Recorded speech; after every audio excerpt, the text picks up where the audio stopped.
Plenty Valley FM presents Sig's Flicks.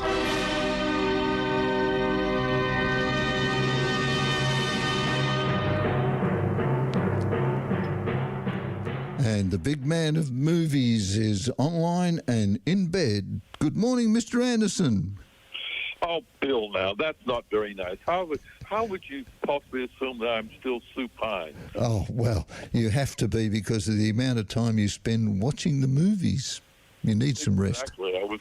I was up late last night, to be honest, looking at the film I'm going to be reviewing now, which is the final of several features on the Oscar-nominated films, and the Oscars coming up next Monday morning. They've come on us very quick this year, and so there's a full cast once again. That's tomorrow morning. No, a week now. A week now, so you can get some next week. You can get some rest to stay for the marathon. Yeah. You ever watch it right through? Never watched it. No, I sometimes have trouble sticking through it, but it's quite interesting, intriguing, and once again, there's quite a roll call for Best Picture. I'll be going over the final Oscars predictions next week, but we have American Fiction up for Best Picture, which I'm going to be reviewing very shortly. We get the wonderful French film Anatomy of a Fall, murder mystery. We've got, of course, Barbie up for the Best Picture. Also, we've got The Holdovers, a fantastic role from Paul Giamatti, also nominated for Best Actor. These are the Best Picture nominees. We've also got the wonderful Scorsese film Killers of the Flower Moon, Maestro with Brad Cooper, the wonderful Christopher Nolan film Oppenheimer, which is a front runner to win everything, with Cillian Murphy and Robert Downey Jr., also nominated for Best Actor and Best Supporting Actor. We got the wonderful South Korean U.S. film Past Lives, about a possible past relationship. And we got Poor Things, which I think should win the Best Oscar as the Best film from director Yorgos Lanthimos. It's a wonderful role from Emma Stone, also nominated. And we got Zone of Interest, the German film. 3 foreign films nominated for Best Picture. So once again, I think Poor Things should get the Oscar for Best Picture. Wonderful, innovative, original film. And Oppenheimer probably will. It's rolling everything before it so far. But before I get into a bit of time on the Best Actor and the Best Actress nominees, I'd like to talk about American Fiction. And this is a wonderful film. This is not about the Oscars, is it? Excuse me? It's not about the Oscars, is it? It's one of the Oscar-nominated Best Films nominees. So this one features, it's a really funny satirical drama, well, sort of drama comedy, featuring a university professor, Thelonious Ellison. He's sometimes nicknamed Monk after the famous jazz pianist, which may feature this afternoon at 4 o'clock on the Jazz Diverse, presented by me this afternoon. A little plug there, Bill. Oh, exactly, mate. Exactly. Oh, why not? But at the beginning of this film, the American Fiction, coming in just under 2 hours, at the beginning, he's written the American nigger on the blackboard, and one of his students objects to this, reckons it's wrong, and he thinks, last time he looked, it was spelled with 2 G's, and she doesn't really get the humor. He's a black African-American, and she is not, and she's offended by that, and he says, firstly, get over it. She stomps out on this one, and that's the start of the film. But it's also, it's nominated for Best Picture, also nominated for Best Actor for Jeffrey Wright, who does very good as Monk, and it's pretty good. But he's got a fractured family. He comes from a family of doctors, but he's a PhD and a successful author who hasn't had a book in a while. So he's really critical of the black books that are very successful, but he doesn't write black books, he says, because they're not poor, they're not into rep, they aren't dealing drugs, they haven't been shut up by police, and they're not into slavery. But he gets really upset by all this, and he says, stop it. He's going to write a black book as a bit of a send-up. Unfortunately, it becomes very successful, and he is offered movie rights and everything, and things go a bit crazy in there, and it gets out of hand. He wrote it as a joke. He wrote it as a send-up, and he calls the book My Pathology, and he changes to try and get it increasingly banned and not done. He changed it to the F word, which I cannot say in a family hour bill. Fun. They reluctantly changed the title to the dreaded four-letter F word, and it goes from there. This is funny, very fighting, very satirical, very good job from Jeffrey Wright on this one, American Fiction. But once again, not quite good enough in a very strong field to win Best Picture. And as I say, once again, that should go to Poor Things, a stunning role from Emma Stone. Although Oppenheimer will probably get it, as I said before. Yeah. So that's American Fiction, recommended. Incidentally, that has come straight out on streaming on Amazon Prime. Hasn't been in the theaters at all, so that's Wow. other than a very short one. That's going to be. Oh, it is available for you to look at now, as in Australia, most of those films at the moment. So it's a quick look at the Oscar nominees for Best Actor.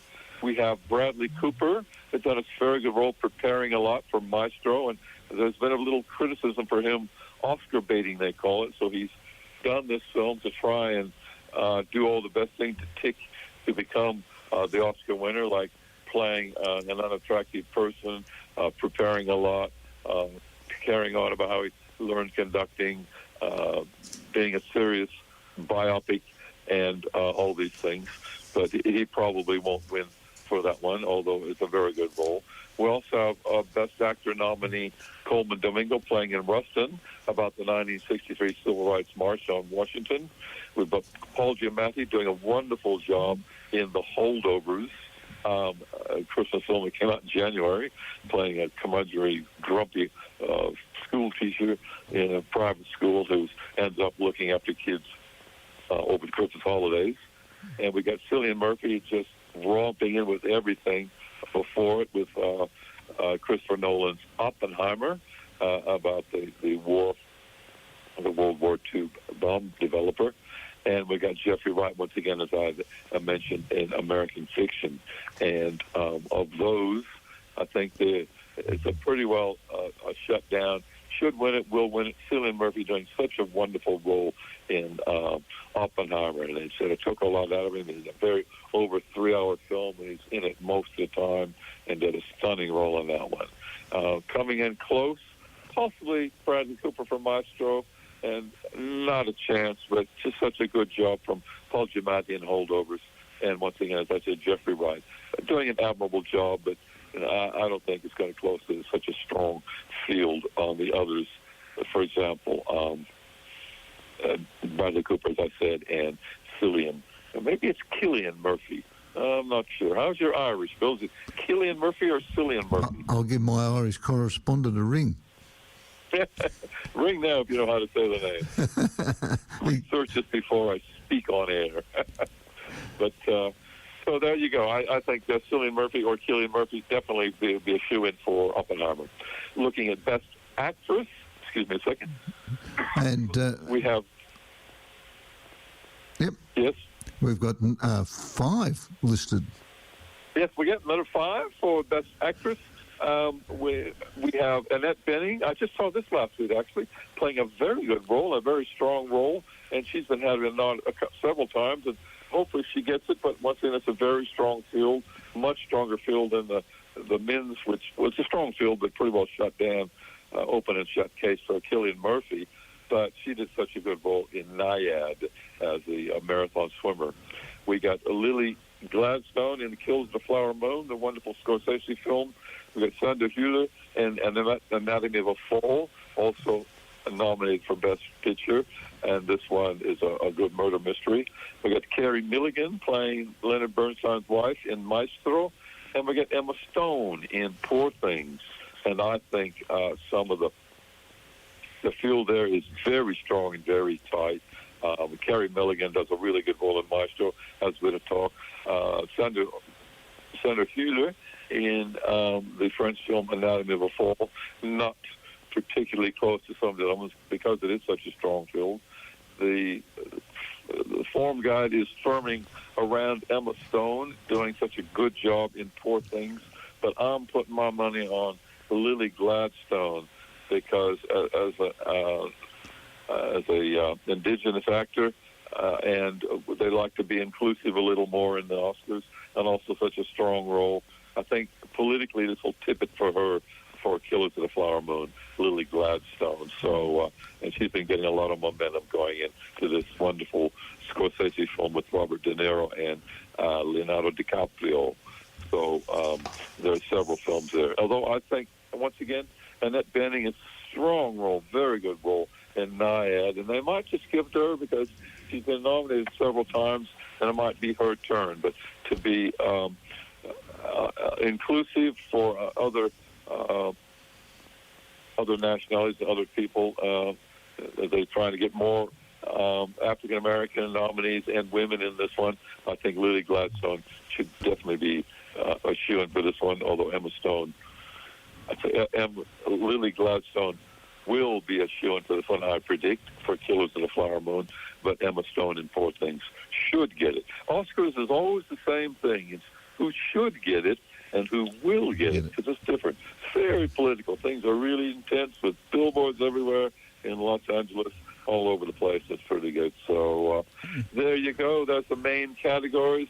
We'll see Monday week, Bill, which is unfortunately and frustratingly one day after your beautiful, wonderful Valley Life shows, including Six Flicks, next week. Beautiful. And just remind us, how do they get onto the list of best film and best actor and best actress? Well, the film has to show for a minimum amount of time and several minimum U.S. screenings in America. So that's why, once again, as I say, American Fiction has been released straight to video, but it did have a short run in theaters. It has to do that to be nominated. And then it's voted. Everyone votes for Best Picture, and the people in the categories of all the Academy winners, which are several thousand old white men, normally, mostly, they vote for their categories. The actors best vote for the actor, the actresses vote for the actress. Everyone votes for Best Picture. Right. So that's something we look forward to when you talk to Thurston next week.